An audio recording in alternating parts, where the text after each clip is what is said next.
What happens with this stream? I just talk, do I? Yeah. There's no like presenting.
between 10 and 15 terrorists in that situation, which I find very hard to describe, but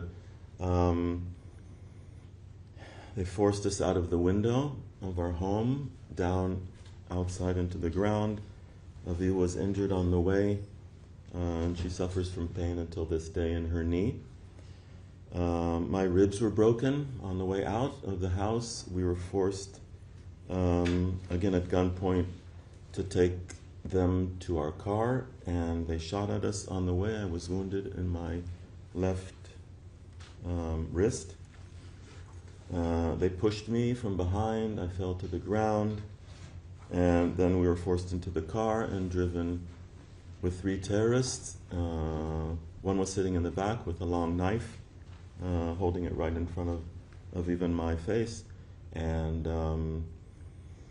we were driven into Gaza. We crossed the border. The driver was screaming to people in Gaza that prisoners, prisoners, he was shouting. They call us prisoners, hostages.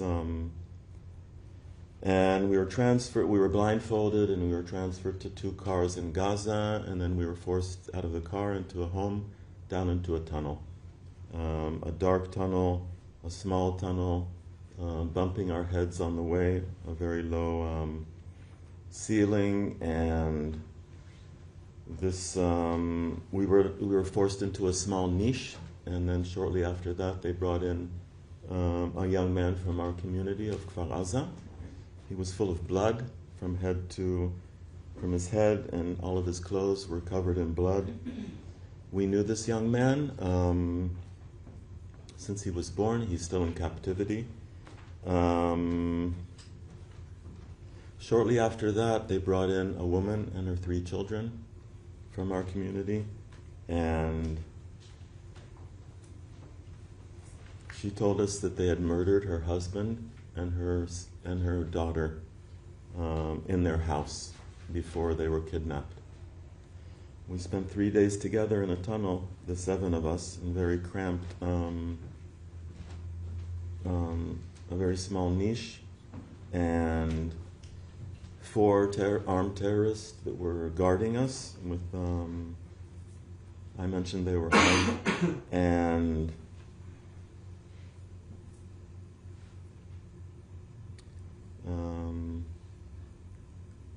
obviously we were all in a state of shock and trying to comfort each other, especially the young children, and whose father and sister had been murdered in their home. Do you want to continue from when we got out of the tunnel? Yeah.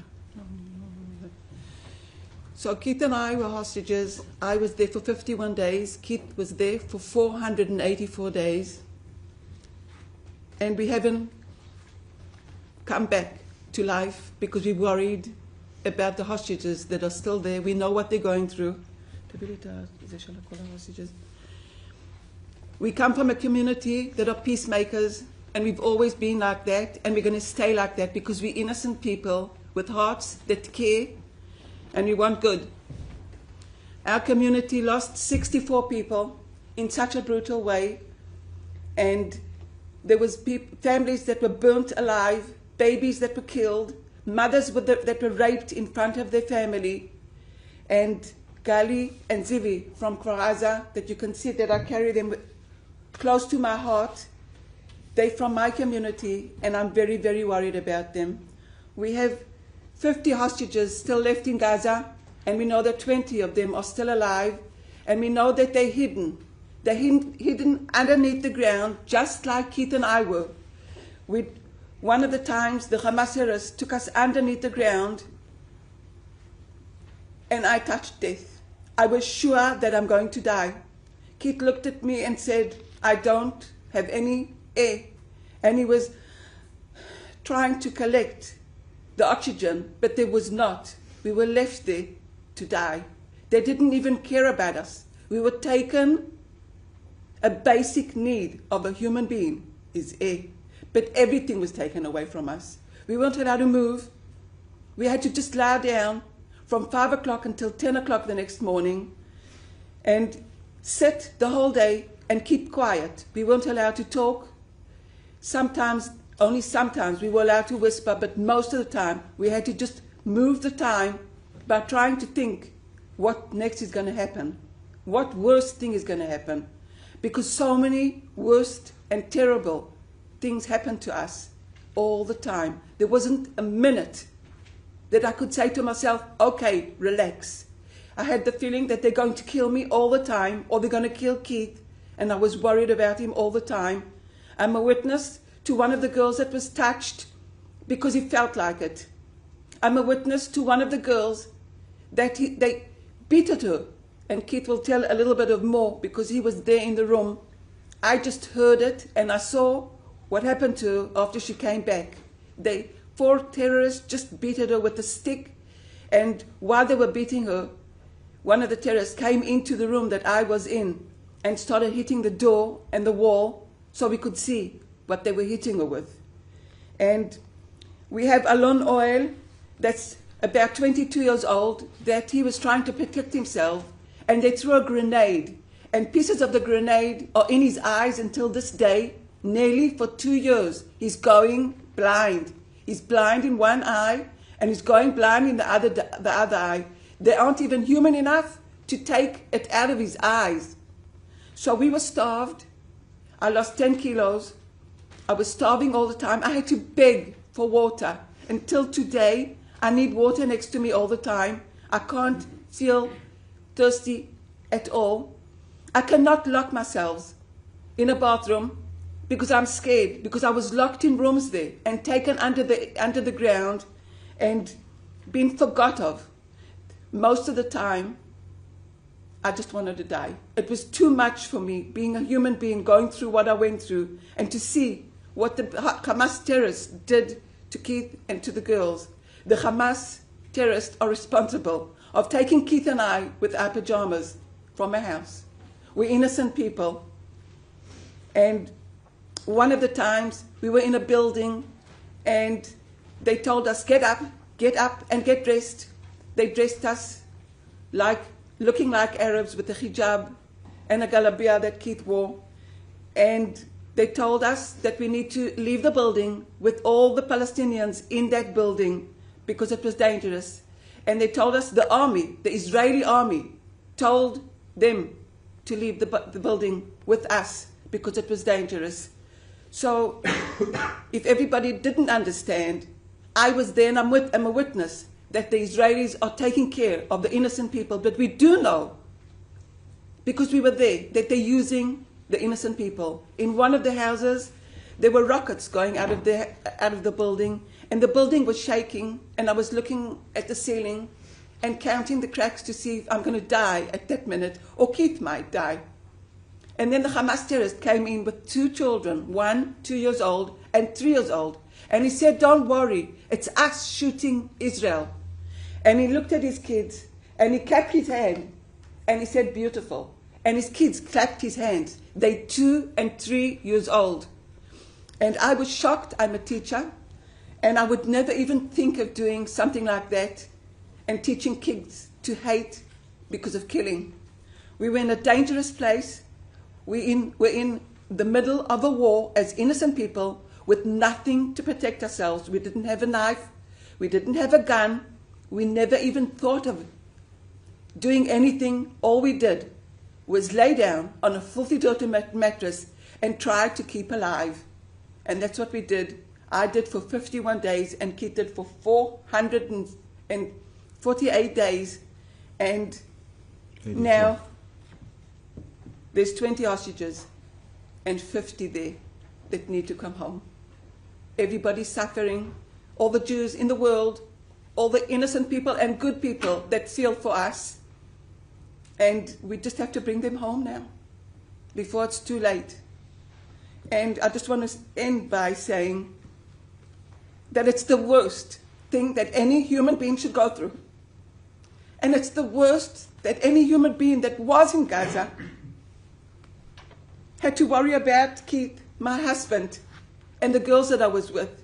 What happened on the 7th, that they burnt kids and people alive, and they just did everything they wanted. We need to stop that. And it needs to stop. The war needs to stop. The hostages need to come home. The Hamas terrorists need to release the hostages, and everything will end. Thank you very much.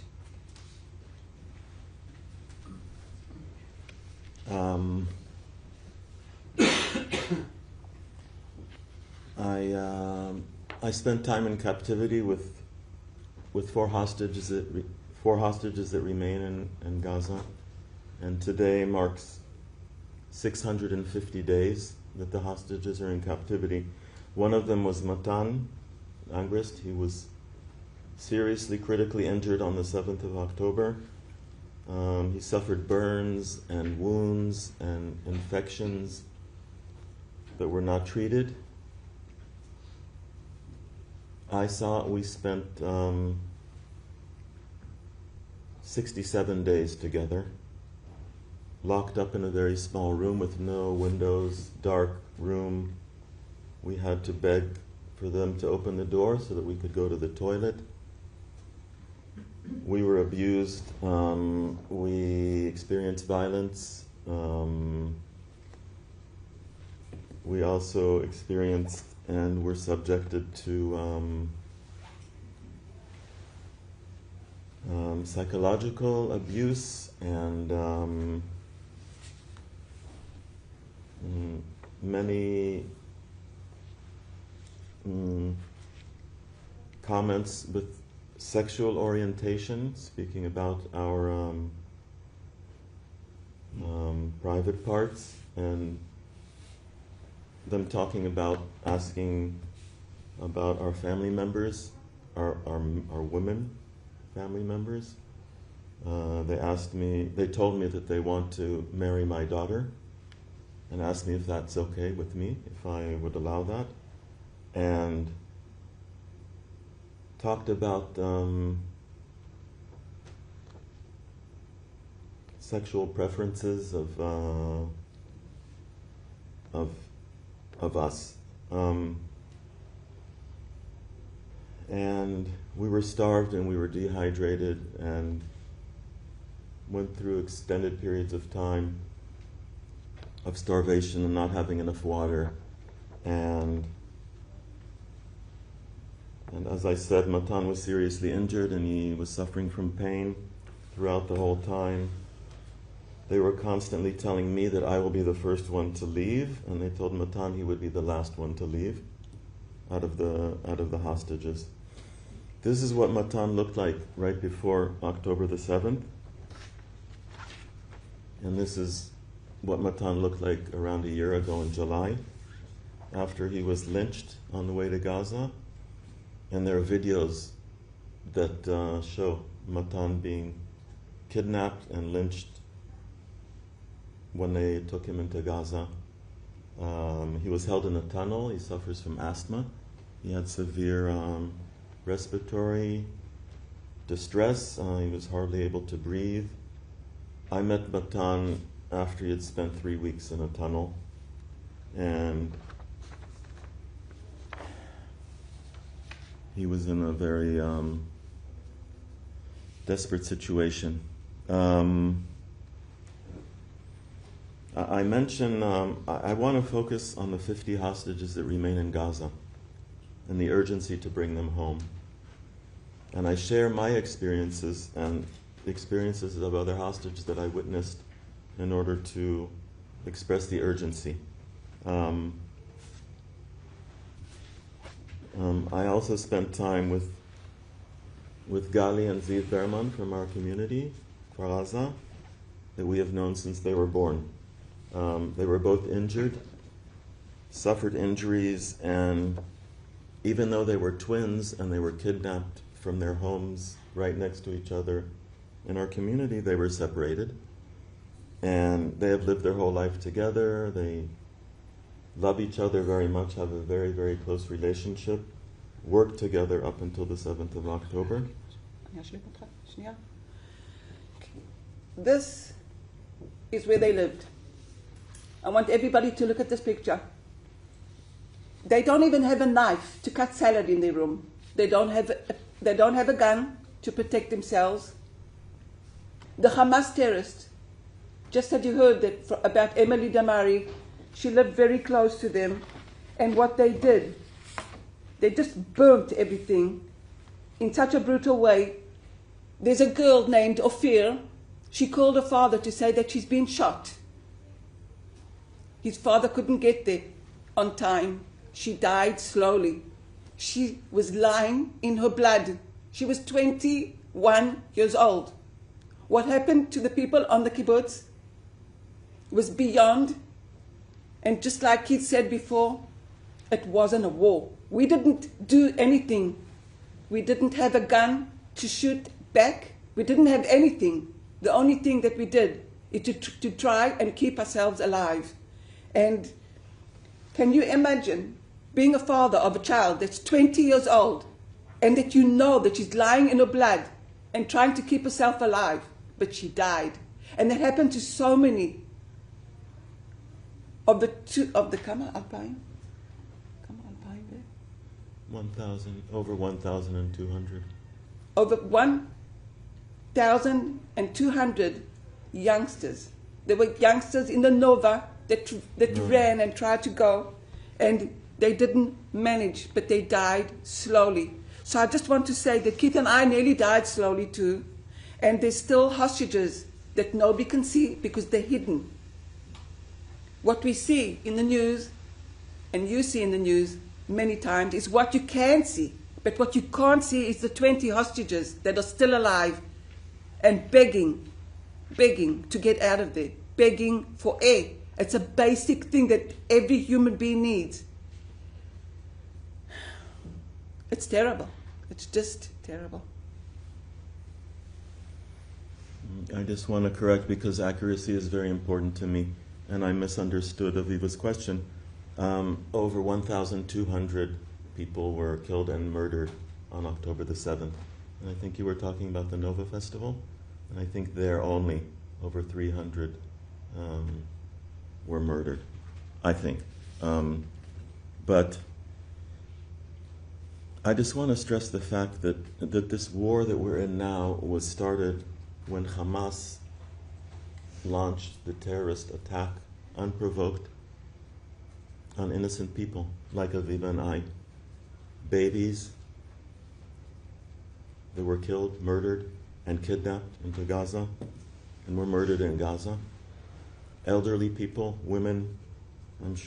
I assume you all saw footage of hostage release of women in their 80s that were kidnapped into Gaza, sick people, and I mean, I could go on and on about the atrocities that Hamas committed on the 7th of October and until this day. I was held for 484 days, out of which 6 months I was alone. I was locked up in a room by myself. I was disconnected totally from any media, or I had no idea what was going on a lot of the time. And terrorists kicked me and spat on me and cursed me for no reason, nothing that I had said, nothing. I was instructed to lie down on the floor on my back, and that's what I did. And I was only just trying to create a connection with the terrorists that held me captive, a positive relationship with them, being nice to them, smiling to them, saying good morning to them every morning and good night to them every night, thanking them for food, for water when they brought it to me, thanking them for unlocking the door to let me go to the toilet, which I had to ask for. I did my best to create a calm atmosphere and environment and to show empathy to them, even though I knew these were terrorists that belonged to a terrorist organization that carried out this horrendous attack on innocent people. I spent time with separately 4 hostages that are still held in captivity. I mentioned them. One of them is a father of 2 daughters, aged 4 and 2 today. They were aged 2 and 6 months when they saw their father being taken at gunpoint from them. His wife as well saw that. I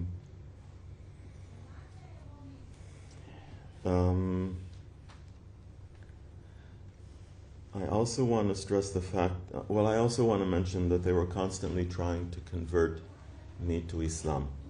And they were always telling me, and I spent time, extended periods of time, with around 60 terrorists. I was relocated 33 times. I was moved between tunnels, schools, apartments, and houses.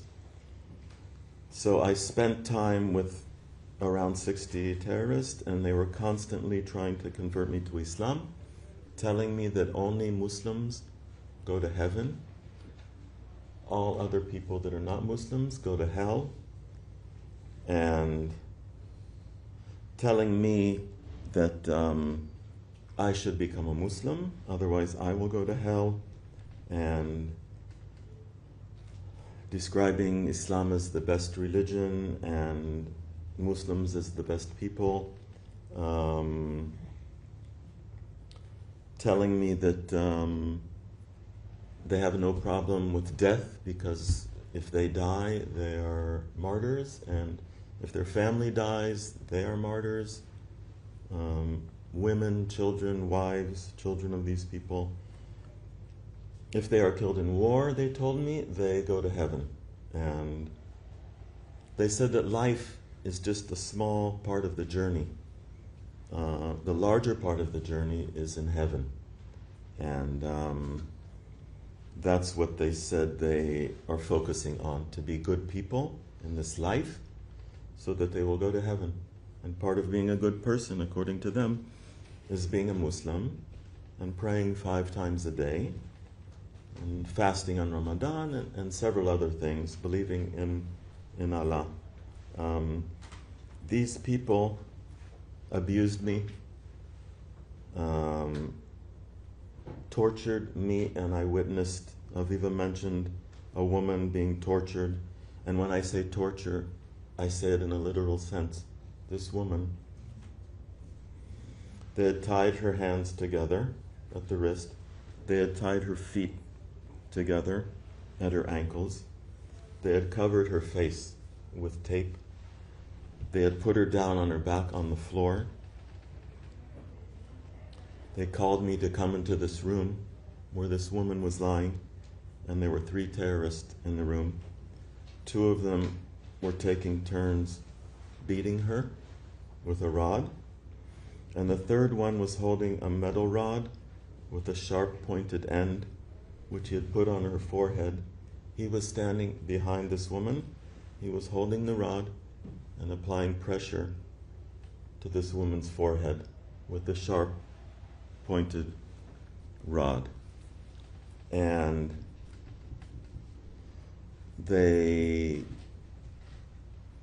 I witnessed this, and it haunts me to this day.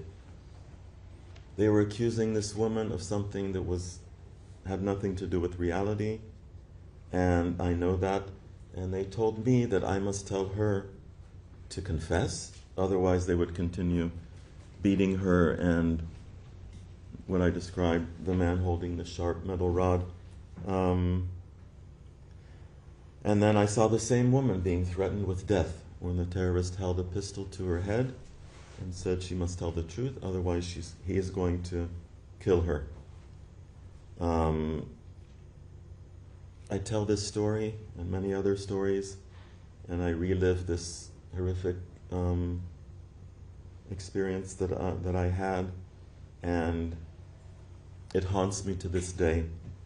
And feeling like I could not, or I did not do anything to stop this torture to this woman is something that causes immense stress to me. I was also threatened with death several times. I had guns pointed at me, rifles and pistols, and they threatened to kill me. Also, just out of the blue, without any provocation. I just want to say that we know that the Bibas family they said that Israel killed them, that Israel murdered the Bibas family. And when they came back dead, we were told that they were strangled by their hands. They didn't even shoot them. They strangled them, and their kids and a mum. And we know of so many hostages that are just chained in chains for nearly 2 years without air, without food, treated like they're not human beings. And we are here as witnesses to tell the world that if we leave the situation to be like that and hostages there, that means that anybody in the world can do whatever they want to. They can rape, they can touch, they can burn, they can starve, they can do whatever they want to. This war needs to stop, and the world needs to stand for humanity, because we cannot allow anybody to treat anybody in this world like Hamas is treating the hostages.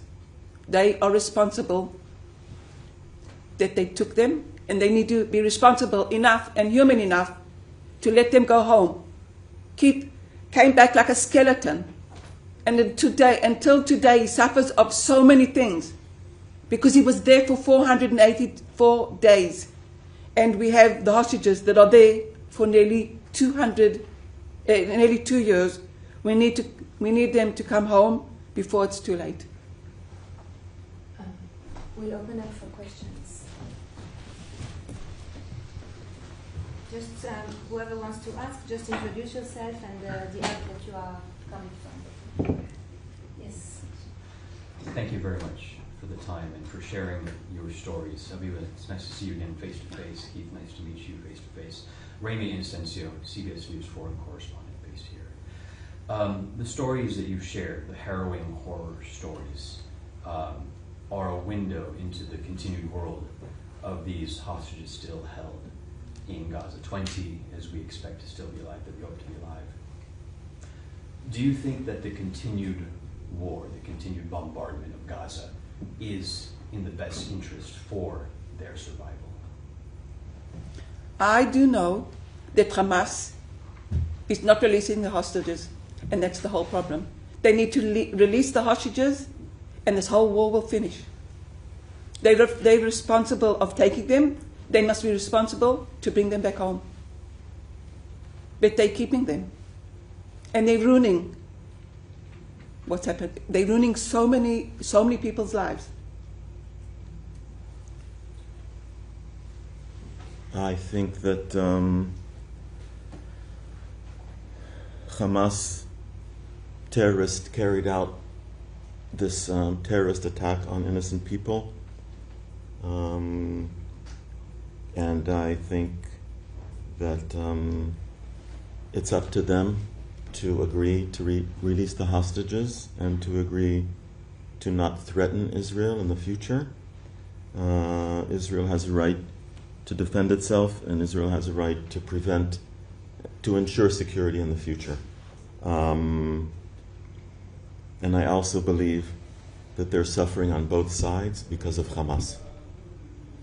And Aviva and I have always wanted peace with anybody that wants peace. And I continue to believe that even after what I went through. And I think that the leaders of the world, our leaders, need to get allies, mediating countries to put pressure on Hamas to realize that we're talking about lives that need to be saved. We're talking about 50 people that need to be saved, be alive back, to be treated.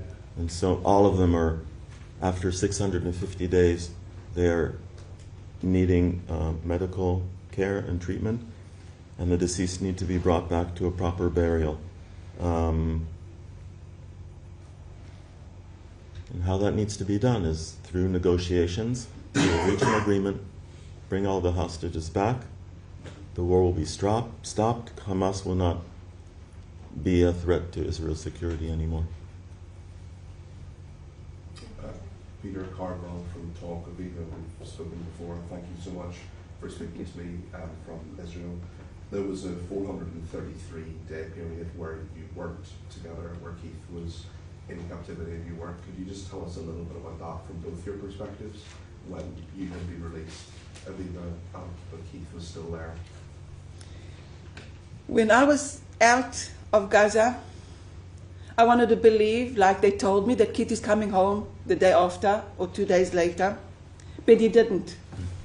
I was sort of kidnapped in my feelings that I just didn't know what to do with myself, because I was just full of sadness. All I wanted to do was cry, but I didn't lose my hope. I got up every morning and I found people to listen to me. I've been all over the world in newspapers, in every TV, and shouting and standing on tables. I went to the States while Keith wasn't here 11 times, and I've met Biden 4 times. I've met Trump twice, and I've been standing and talking for Keith and the girls and for all the hostages. And now I can't go back to my life. All I do is think about Gali and Zivi and all these hostages that are innocent, that just need to come home. There's 4 fathers that their children are waiting for. Can you imagine this little girl that's 3 years old giving her father a kiss, because this is the poster next to her bed. So she gives her father a kiss and says to him, good night, and everybody just wants to cry. They need to come back. They all need to come back. And I'm going to continue. We're not going to stop. And I'm not going to stop because these are humans that feel, that got hearts, that are...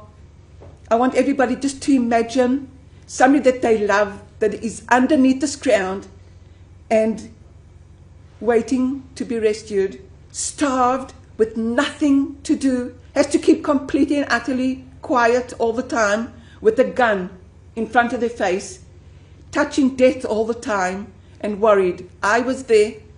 I was thought that I was forgotten, and I so many times just wanted to die because it was too much for one person to handle. And I'm lucky. I'm lucky to be sitting here. I'm lucky to be alive. I'm lucky that I have Keith next to me that is alive. But so many people during the year and 2 months that I was fighting for Keith to come home asked me, have you heard about Keith? Do you know anything about Keith? And I used to say, no, I don't even know if he's alive. And just think about yourselves. When you have a child and he falls and he scratches himself and he's got a little sore, you hug him, you kiss him. We weren't allowed to do that there. I wasn't allowed to hug my husband when they tried to kill him. I wasn't allowed to hug the girls when they tried to kill him. I had to keep quiet. I had to shut myself down. And it's very difficult. It's a very, very difficult time for all the Jews in the world, for all the good people that care about us and are standing for us. And I just want to say that everybody that's fighting, the pro-Palestinians that are fighting, they do not know what they're doing, because they're doing a mistake. They're just making the Hamas stronger. Hamas are terrorists, and they need to stop that. And the only way they will stop it is by the leaders that will say, no, I don't want this to happen in England. I don't want this to happen in America. I don't want anything like what happened to us to happen in a different world. But if it continues, it just means that it can be and happen wherever.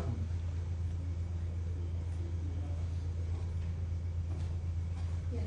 Hi, Fraser Knight from LBC Radio. Just expanding on the moment when you were released. So you were both released as unchallenged first temporary ceasefire agreements. Can you talk to us about what it was that your captors had said to you about your release, how that sort of happened, and then the actual moment itself? What was going through your mind, and what was the first thing you did afterwards? When I was released after 51 days, I remember myself sitting in the bus on the way home and trying to figure out how am I going to meet my 3 girls without my son, because I was sure that he was murdered on the 7th. He was on the same community, Kibbutz Kfar Aza, and we got disconnected from him. He said that he can hear the Arabic from outside, and I was sure that he was killed. So it was a very difficult moment, saying goodbye to Keith, not knowing if I'll ever see him, knowing that my son is dead. And I remember deciding I have to be happy. I have to be happy for my kids that at least they got their mother back. It was difficult. It wasn't easy. So I did at the first day, and I said I'm going to be happy because they got their mother back, and it's a lot for them. And they really, really struggled to go through that time. Both the parents, older people, and they knew that they might never ever see them again. So we're the lucky family. Between me, Gali, and Zevi, and Matan, and Omri, and Alon, and Yair, and all of the hostages that are still there suffering, and their families are suffering, to have that moment that they can sit next to their loved ones and say, we're the lucky ones. And I want everybody in this room, when you wake up tomorrow morning or in a year's time, I want you all to say to yourselves, I did everything I could for humanity, for people that have hearts. Because it's very easy just not to do anything, or just say it didn't happen. But it happened. I was there, I saw my husband being tortured and nearly killed. And nobody wants that for anybody that they love.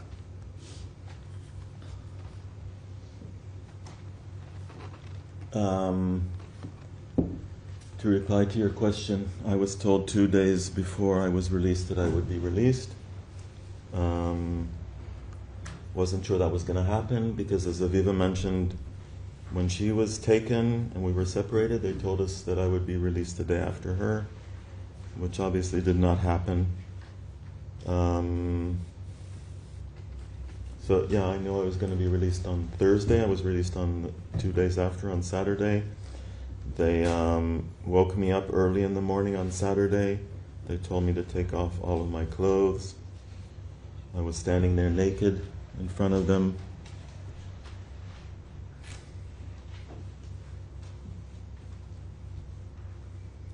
Humiliated. They brought me clothes. They told me to get dressed, and then they took me by car from the apartment. I was moved to between at least 5 cars on the way. And in each car, somebody was videoing me. A Hamas terrorist was videoing me and telling me to say something to Hamas.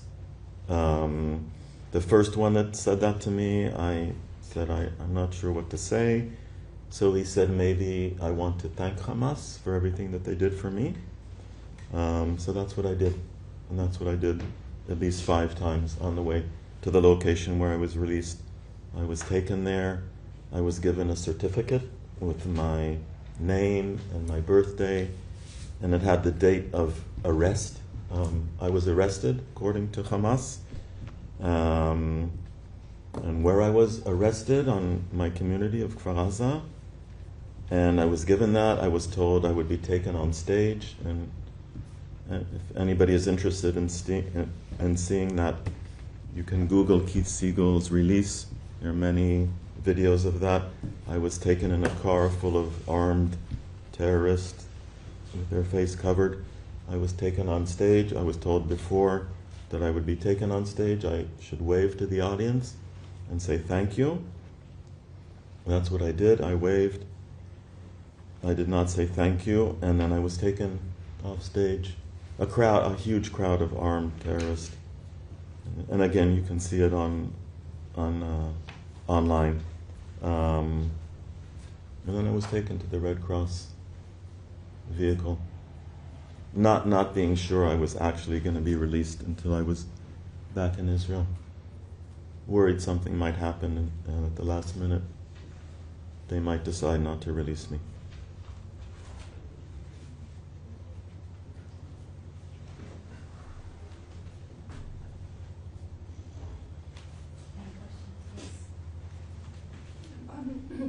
Kate Davis from The Sun. It's really emotional to hear the testimonies firsthand. I was in Israel a few months ago, and I admire the resilience you've all shown in the face of such inhumanity.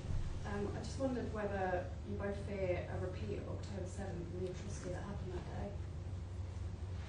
I can tell you that I was told over and over again by the terrorists that there will be another October the 7th. That's what they told me.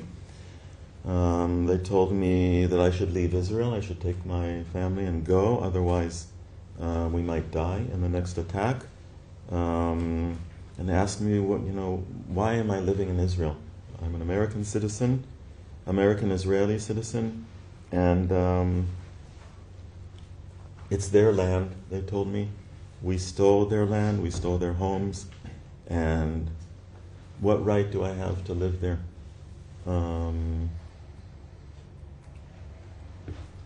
I think it's the responsibility not only of the Israeli government, but of the world to make sure that Hamas does not have the ability to present a danger to people. And Hamas presents a danger to people on both sides. I do not wish any decent human being to suffer, wherever they live, whatever their religion is. I believe that every decent, moral person has the right to live in peace and security.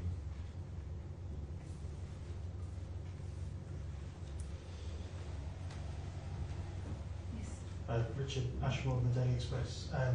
Thank you very much for speaking to us today. I was privileged enough to go to your kibbutz, Kfar Aza, in March this year. I met with Chen Kotler. And two parts to my question, really. Some people have returned to the kibbutz. Have you, or are you planning to? And what does that feel like for you in going back there? And the other question, when I spoke to the people that were there, do you think that Netanyahu, the current Israeli government, is doing enough? Could they do more? And what do you think they could do? I want to ask you, would you want to lie down on a bed that there's holes in the floor because Hamas terrorists tried to kill me there? Or when I open the window and look in front of me, most of my neighborhood was killed or kidnapped. You wouldn't want that for yourself. I don't want that for myself either. And I want to just say that not many people have gone back to live in Gaza.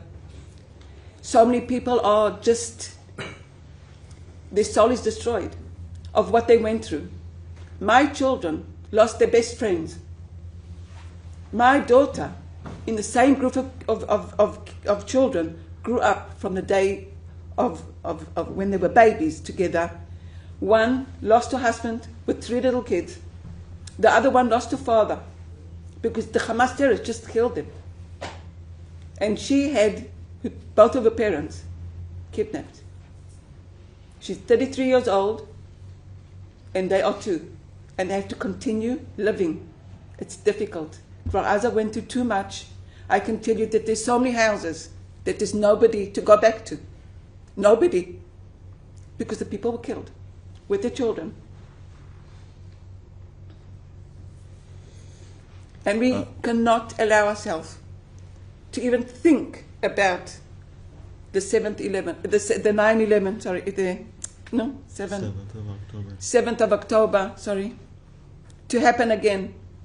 We can't even allow ourselves to think that something like that will happen again, because what happened should never, ever, ever happen again in any place in the world.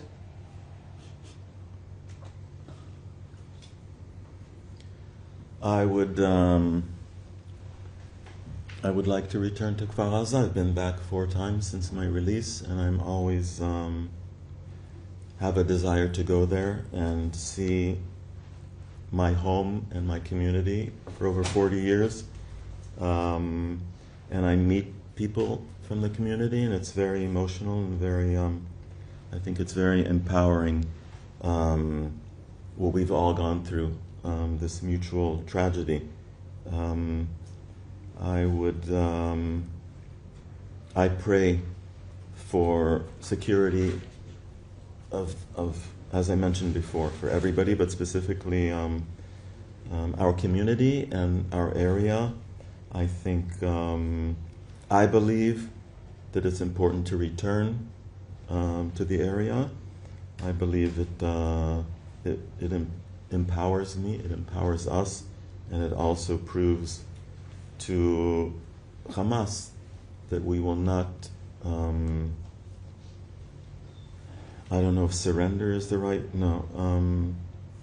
that they are not going to force us out of our country, of our communities, and that should be clear to them. I just want to say that Keith and I have lost our house. We've lost our community. We've lost our job. We've lost our friends. And it shouldn't be like that. We've lost so many things. And we're trying to collect the love of our family in our hearts and to get up in the morning and smile, even though there's still 50 hostages in Gaza. Because we're not going to leave, we're not going to lose our hope. And that's why we're here, to talk for them, to all of these. We're not here to talk about ourselves if we go back to Gaza, if we don't. Because we can breathe. I can drink water, I can eat. I can open my fridge and take something to eat. They can't, because they starved. And we do know of innocent people in Gaza that just want a little bit of flour to make their family some pitot. And the Hamas killed them. Because they want to take it, they want everything. And we need this war to stop, and we need your help.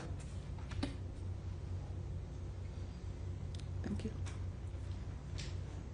And you asked about Bibi Netanyahu.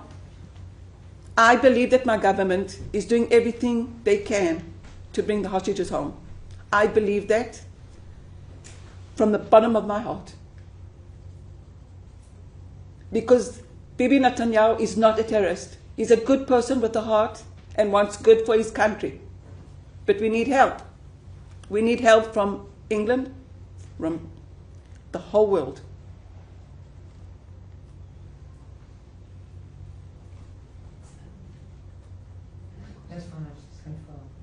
If there are no more questions, we'll end the press conference now. Thank you very much for sharing with us. Is there anything else that you'd like to add before we end this? I would like to ask each and every one of you to do whatever you can to help save people. And I think you have a lot of power to spread the word to people, that you're people that listen to you, people that watch you. And I think it's very, very important that everybody knows that there are 50 people, a woman and 49 men, innocent people that have been held for 650 days. They and their families are suffering day by day. And I believe you have a very important role of letting people know the reality of this and to balance the coverage in the news. There's an opportunity to save people. There's an opportunity to bring an end to the war and prevent further death of people. So I urge you to do whatever you can to pass that message on to your audiences. Thank you. Thank you, everyone.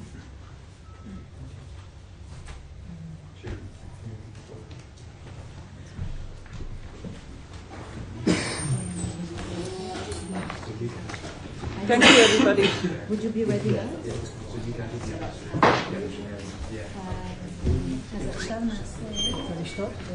I just want to say that it would be easier for me and Keith to go to the sea, to have fun. But we can't. We just can't allow ourselves. Because we know, because we're human, because we've got hearts, because we feel. It has to end.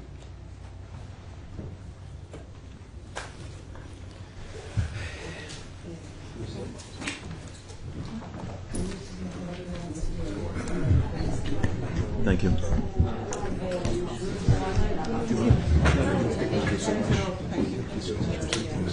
We'll speak later on. You did a really good interview with me. I know you didn't talk to me but you did a really good interview with me. Touched a lot of people. You did what we've never thank you for your amazing work.